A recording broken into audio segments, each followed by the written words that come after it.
ஒரு நாள் மட்டும் தோன்றி மறையும் அம்மன்.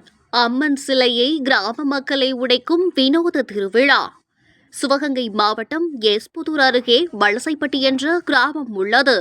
இந்த கிராமத்தில் முத்தாளம்மன் என்ற கோவில் உள்ளது. ஆனால் அக்கோவிலில் தெய்வ சிலைகள் கிடையாது. இந்த கோவிலில் 2 ஆண்டுகளுக்கு ஒருமுறை சாத்திரை திருவிழா என்ற வினோத திருவிழா கொண்டாடப்படுவது வழக்கம். அந்த திருவிழா அன்று ஒரு நாள் மட்டும் கிராமத்தினர் பச்சை மண்ணெடுத்து அம்மன் சிலை செய்து அதற்கு தங்க ஆபரணங்கள் அணிவித்து மிக பிரம்மாண்ட விழா கொண்டாடுவர்.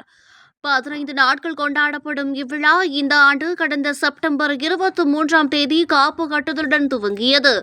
காப்பு கட்டியதிலிருந்து பெண்கள் விரதம் இருந்து அம்மன் சிலையை எந்தவித இடையூறும் இன்றி கிராமத்திற்கு கொண்டு வர வேண்டி தினமும் கும்மி கொட்டி வந்தனர். விழாவை முன்னிட்டு அருகில் உள்ள முசுண்டப்பட்டி கிராமத்தில் அம்மன் சிலை செய்து முதல் நாள் செவ்வாய்க்கிழமை இரவு முத்தாளம்மனை பாரம்பரிய முறைப்படி ஊர்வலமாக கிராமத்திற்கு அழைத்து வந்து கோவிலுக்குள் வைத்தனர்.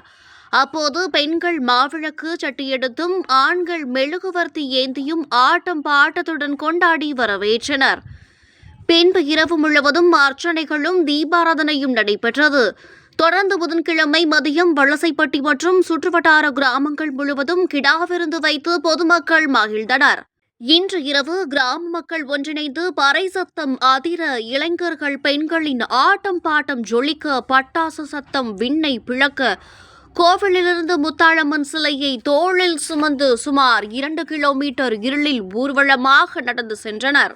பின்பு கண்மாய் பகுதியில் அம்மனை தரிசனம் செய்து கிராம முக்கியஸ்தர்கள் முன்பு அம்மனுக்கு அணிவிக்கப்பட்ட ஆபரணங்கள் களையப்பட்டது. பின்பு அனைத்து விளக்குகளும் அணைக்கப்பட்டு வேப்பிலையால் அம்மனின் சிலை மூடப்பட்டு பாரம்பரிய முறைப்படி உடைக்கப்பட்டது. சிலையை உடைக்கும் சில நபர்களை தவிர மற்ற அனைவரும் திரும்பி பார்க்காமல் அங்கிருந்து மீண்டும் கோவிலை வந்தடைந்தனர். திருவிழாவுக்காக ஒரு நாள் மட்டும் முத்தாளம்மன் சிலை செய்து அதை கோவிலில் வைத்து வழிபாடு செய்து லட்சக்கணக்கில் செலவு செய்து விழா கொண்டாடிய கிராம மக்கள் அந்த சிலையை உடைக்கும் இத்திருவிழா இப்பகுதியில் பாண்டிய மன்னர்கள் காலத்திலிருந்தே கொண்டாடப்பட வருவது வினோதமாக பார்க்கப்படுகிறது.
ஐயா